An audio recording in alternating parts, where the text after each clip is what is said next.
Bonjour tout le monde, nous sommes ravis de vous accueillir aujourd'hui au Vert Jam. Donc c'est une journée dédiée à la réalité virtuelle et aux réalités mixtes au sein du festival Mêlée Numérique.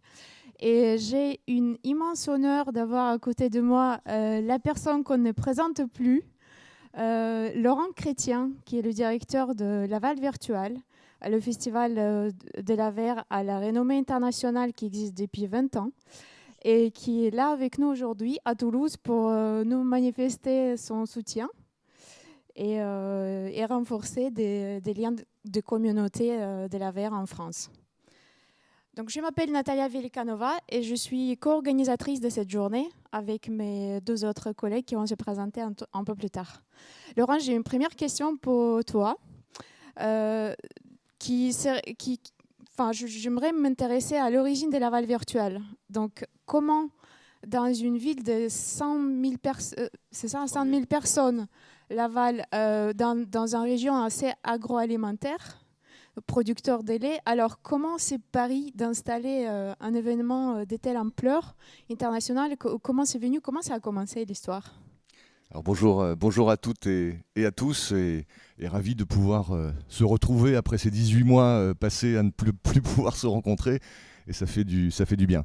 Merci à Jérôme, Anne-Sophie et Natalia pour l'invitation, c'est moi qui suis honoré. Pour répondre à ta question, l'histoire de Laval Virtual est liée à un projet de développement économique territorial. C'est le maire de l'époque, il y a 23 ans, donc en 1999, qui a eu l'idée d'investir sur ces technologies en sentant qu'elles pouvaient produire du développement économique, à la fois intrinsèque à l'activité VR/AR, mais aussi pour toutes les entreprises qui bénéficient des innovations apportées par ces technologies et de la dynamique d'innovation. Et donc du coup, en 99, ont été créés en même temps, on avait une technopole qui préexistait, donc la technopole s'occupant des startups, ont été créés en même temps Clarté, donc le laboratoire que beaucoup connaissent et qui travaille pour les plus grandes entreprises, pour la défense, etc., et qui fait de la R&D en matière de réalité virtuelle et réalité augmentée. Et puis Laval Virtual, en tant qu'outil de communication, outil de rayonnement, quoi de mieux qu'un événement pour fédérer une communauté qui n'existait pas à l'époque, hein, on parle d'il y a 23 ans. Et puis progressivement, tout s'est agrégé, Laval Virtual a monté en puissance, sont venus aussi s'ajouter sur le territoire un certain nombre d'acteurs, et notamment dans l'enseignement supérieur. Je vois un ancien du master de Simon Richier des arts et métiers qui est présent, et entre autres, hein, il y a d'autres écoles. Donc entre les entreprises, les moyens d'enseignement supérieur et donc la génération de talents, eh bien, on a finalement un écosystème qui est l'un des plus performants en matière de réalité virtuelle et réalité augmentée en Europe. Oui, tout à fait. Et raconte-nous un peu comment tu vois l'avenir de Laval Virtual. Qu'est-ce qui est à suivre? J'espère qu'il ne va pas y avoir de Covid à nouveau, parce que pour un organisateur d'événements, c'est quand même assez compliqué de vivre 2 années, une fois une annulation, une fois un salon qui est presque au tiers de ce qu'il était en 2019. Mais pour l'association Laval Virtual, voilà, on a développé à la fois des activités d'organisateur d'événements avec un triptyque qu'on va consolider. D'un côté, des événements de mise en relation des fournisseurs de réalité virtuelle et réalité augmentée avec leur marché. Un événement Recto Verso, qui est un festival d'art et réalité virtuelle, parce qu'on croit beaucoup à la cross-fertilisation et à la créativité que peut générer la dimension artistique dans nos technologies. Et puis on a coproduit avec Ouest France cette année les premières assises nationales de l'éthique dans les technologies du futur, qui a vocation à apporter un peu de sagesse à tout ça et à faire agiter les neurones pour bien utiliser ces technologies.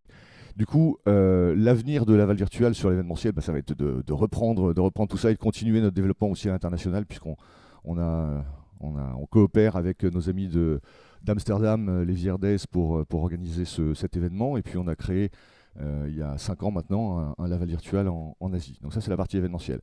Et à côté de ça, on a développé depuis 4 ans des services qui viennent continuer de jouer ce rôle d'inspirateur et de générateur du marché, donc des services de veille, de benchmark, de co-conception, d'accompagnement des entreprises vers ces technologies. Formation continue également.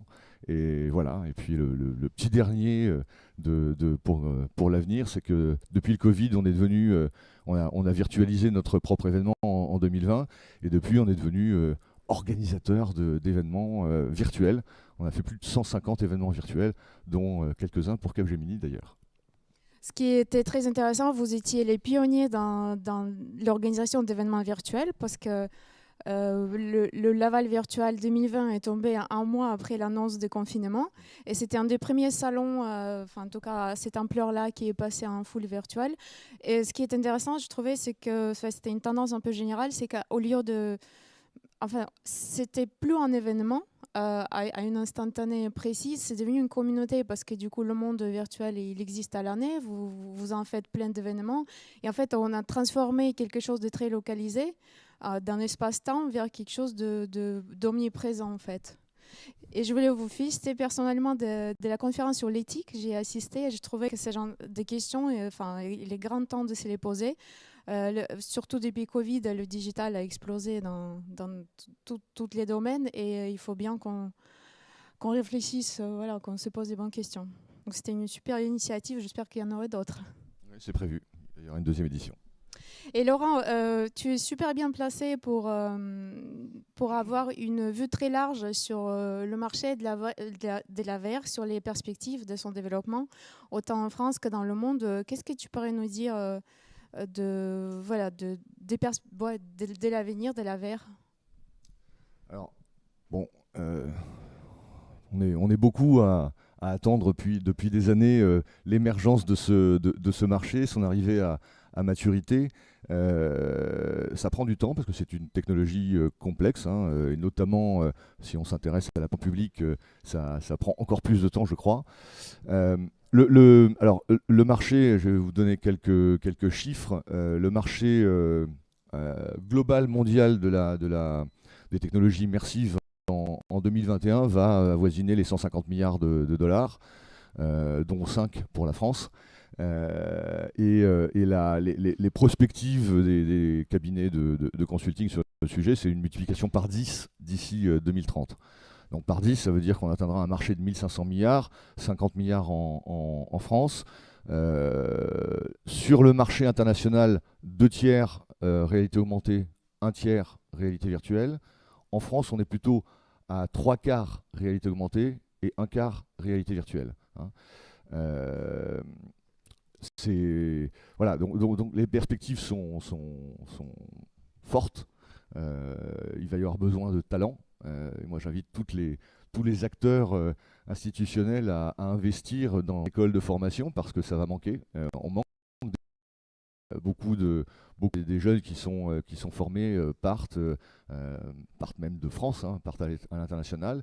Et du coup, on a vraiment besoin de renforcer ce sujet. Et au niveau des startups, est-ce que tu trouves que innover dans la réalité virtuelle, c'est plus compliqué, en fait, dans les réalités mixtes plus largement? Est-ce que c'est plus compliqué en France qu'ailleurs? Alors, non, c'est pas plus compliqué d'innover en France Est-ce qu'il qu'ailleurs. y a des freins particuliers? Ouais. En revanche, comme pour tout le sujet d'innovation, on a un gros manque de financement. Enfin, c'est ça pour moi le principal sujet. Il faut arriver à faire en sorte que les investisseurs prennent conscience qu'il ne faut pas hésiter à prendre des risques, à replacer une partie de l'argent qu'ils ont gagné ailleurs. Et il y a beaucoup d'argent, hein, sur le marché. Mais ce n'est pas facile d'embarquer, de convaincre. Alors ça vaut pour la France et plus largement l'Europe. On n'a pas les mêmes facilités d'accès qu'aux États-Unis ou dans une autre mesure sur la plaque asiatique. Et tu parles d'investisseurs. Est-ce qu'il y a d'autres acteurs qui pourraient aussi participer à ces développements, les grands groupes par exemple?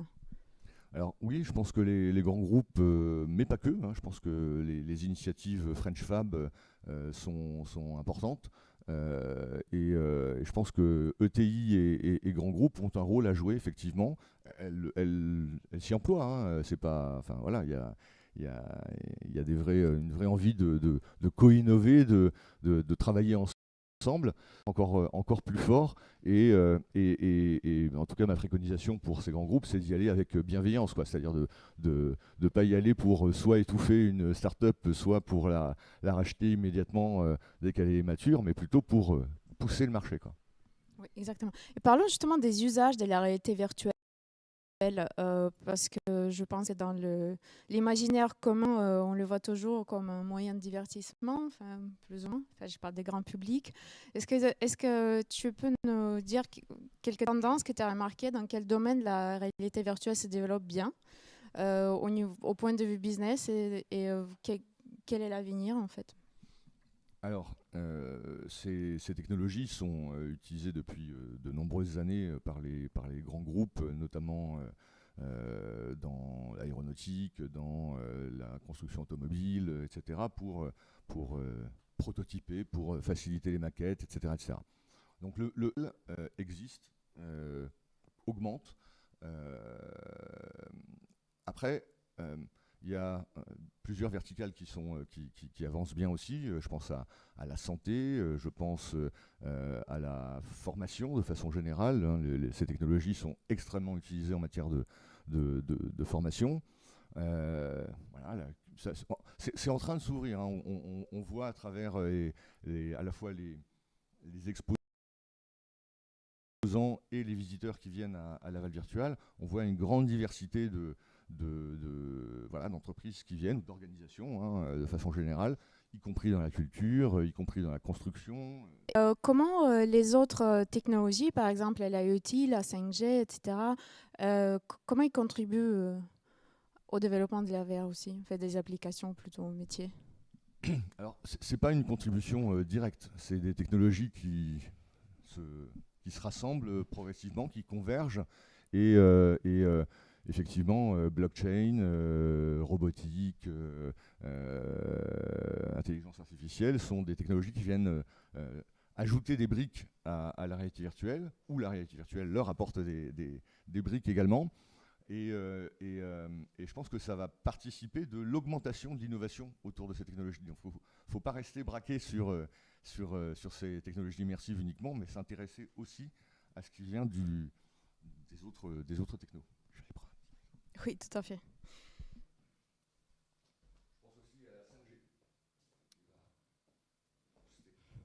Oui, donc la réalité virtuelle, elle n'est pas réservée à l'entertainment.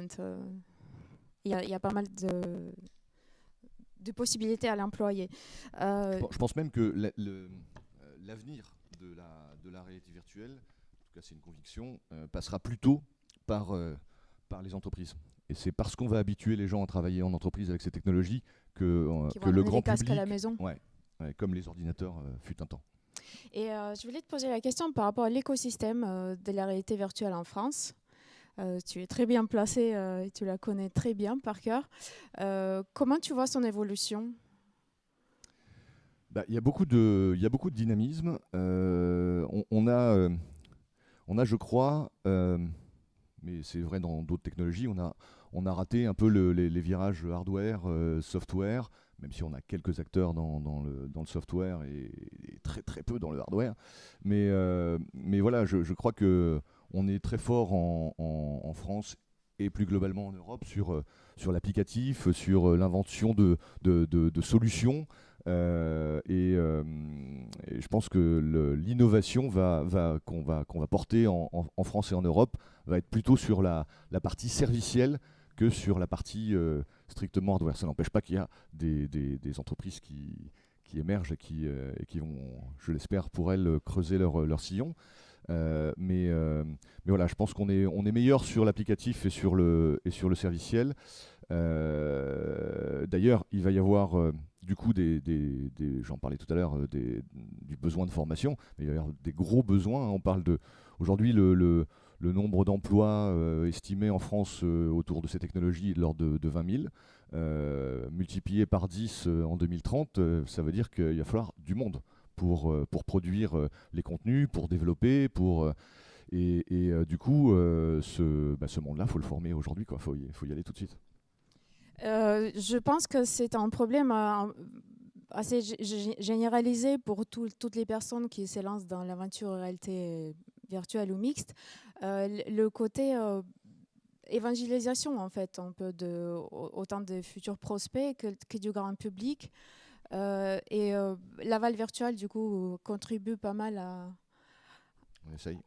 Oui, justement à rendre toutes ces informations disponibles. Est-ce qu'il nous manque des événements autour de la VR en France?